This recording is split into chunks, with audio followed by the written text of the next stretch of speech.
Você é inteligente? Aliás, você conhece alguém inteligente? O que faz uma pessoa ser considerada inteligente? Saber, por exemplo, quais são os afluentes da margem esquerda do rio Amazonas? Japurá, Negro, Trombetas, Jari? Não. Isso é questão de boa memória. Ser inteligente vai muito além de decorar números, datas, nomes ou afluentes do rio Amazonas. Afinal, o que é ser inteligente hoje? Prazer carnal.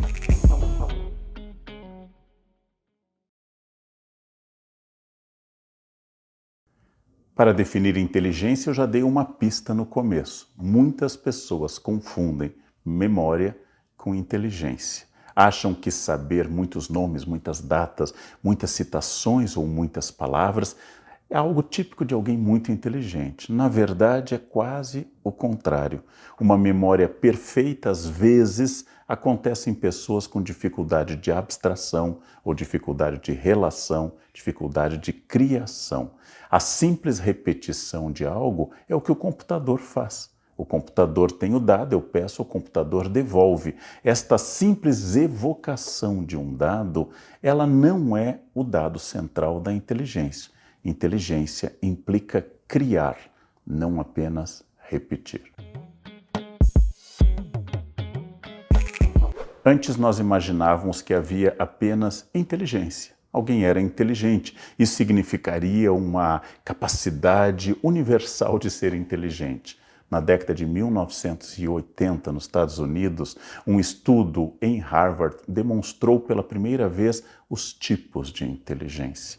Ou seja, nós não temos apenas inteligência. Nós temos, por exemplo, uma inteligência lógico-matemática.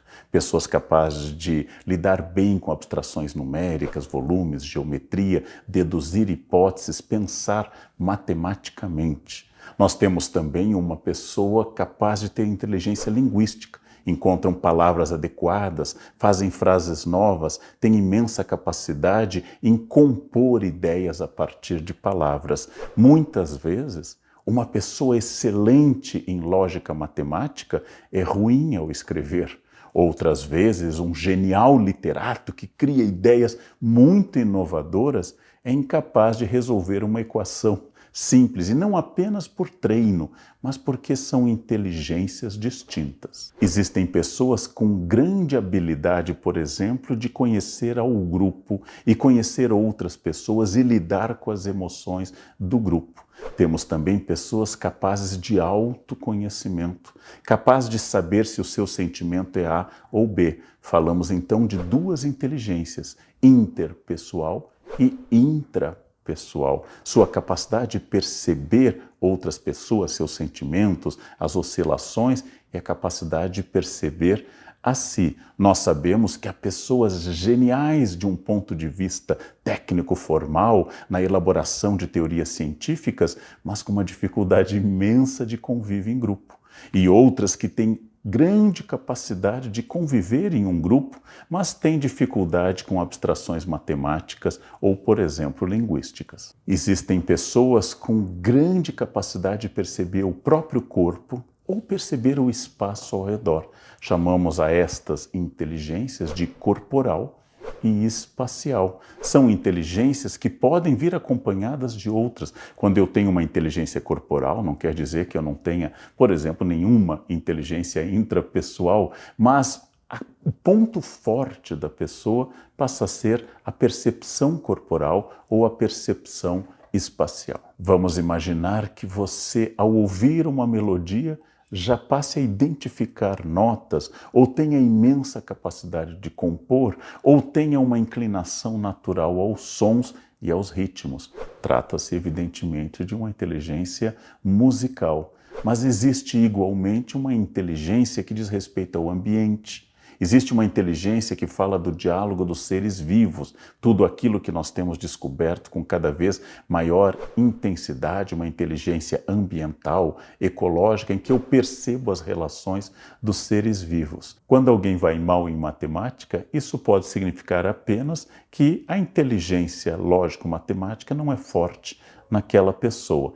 Todos podemos aprender, mas também sabemos que as inteligências são múltiplas e graças a isso eu posso perceber diferentes habilidades e paro de classificar como burrice ou estupidez alguém que, por exemplo, tem pouca habilidade no futebol ou alguém que tem pouca habilidade com números. Pode ser apenas falta de treino ou ênfase em outro tipo de inteligência. Além das múltiplas inteligências, o mundo contemporâneo tem uma demanda específica, a capacidade de continuar aprendendo. Não existe eu estudei, existe apenas o gerúndio, eu estou estudando.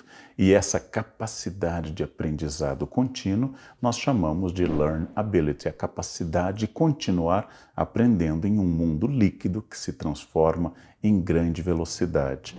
Mas é preciso também pensar em um conceito ainda mais recente, learn agility, ou seja, a minha capacidade de me adaptar às mudanças e no tempo correto, com agilidade. A capacidade de eu perceber que um conhecimento perdeu sentido e agora eu tenho que partir para um novo paradigma, buscar novos dados e não ficar preso a dogmas passados e ultrapassados. Sobre o conceito de Learn Agility, o professor da Universidade de Michigan, Scott DeRue, fala dessa capacidade de digerir rapidamente as informações, adaptá-las e nos convida a pensar que em um mundo contemporâneo todos nós nos tornamos curadores de nós mesmos, ou seja, somos pesquisadores autônomos, em busca de informações, em busca de mudanças. Claro que não basta identificar a necessidade dessa agilidade no aprendizado, e é por isso que o professor Burke da Universidade de Columbia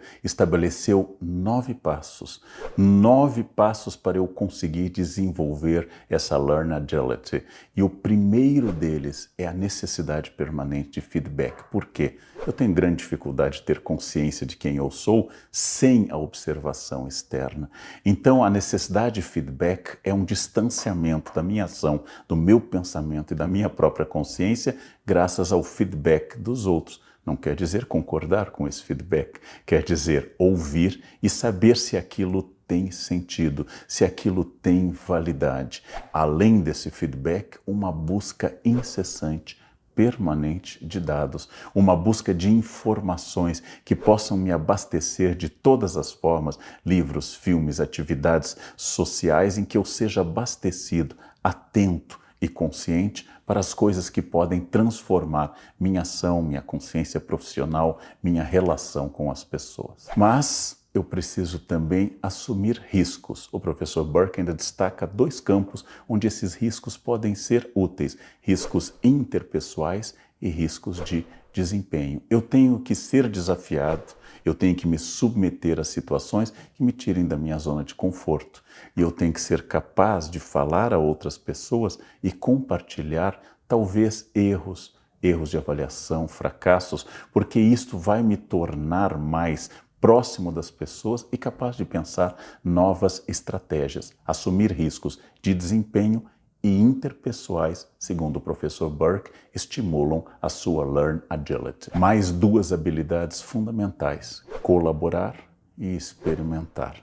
Eu sou capaz de me comunicar com as pessoas, sou capaz de estabelecer um pensamento colaborativo com o grupo ao meu redor, família, ambiente de trabalho, amigos, etc. E sou capaz de experimentar novas ideias com essas pessoas, inclusive aberto ao fato de que tudo o que é novo aumenta a chance de erro.